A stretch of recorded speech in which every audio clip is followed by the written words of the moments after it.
नमस्कार, गार्गीज क्रेझी लॅबमध्ये तुम्हा सर्वांचं खूप खूप स्वागत।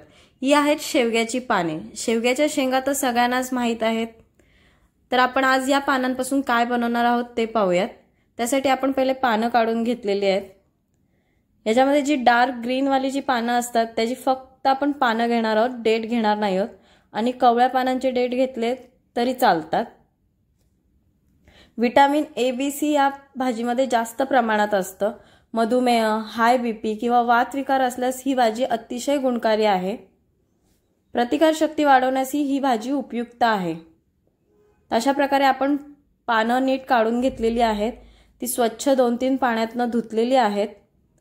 आणि भाजीला फोडणी देण्यासाठी आपण इथे बारीक चिरलेला कांदा, 5-6 लसूण पाकळ्या, हिरवी मिरची आणि ओलं खोबरं घेतलेलं आहे।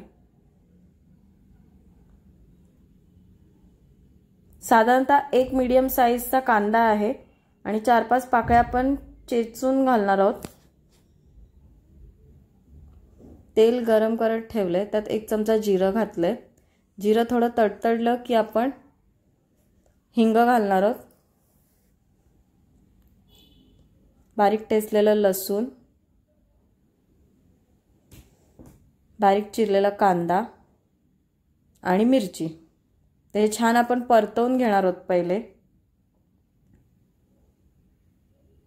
शेवग्याच्या पानांची भाजी अतिशय पौष्टिक असते। ती आहारामध्ये असलीच पाहिजे आणि शक्यतो पावसाळ्यामध्ये ही भाजी जास्त केली जाते।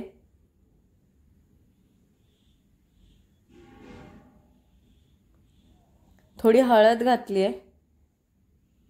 हळद परतवून झाली का आपण जी पानं स्वच्छ धुवून घेतलेली आहेत ती घालणार आहोत। आता इथे आपण पानं कवळी घेतलेत म्हणून आपण डायरेक्ट फोडणी दिली आहे।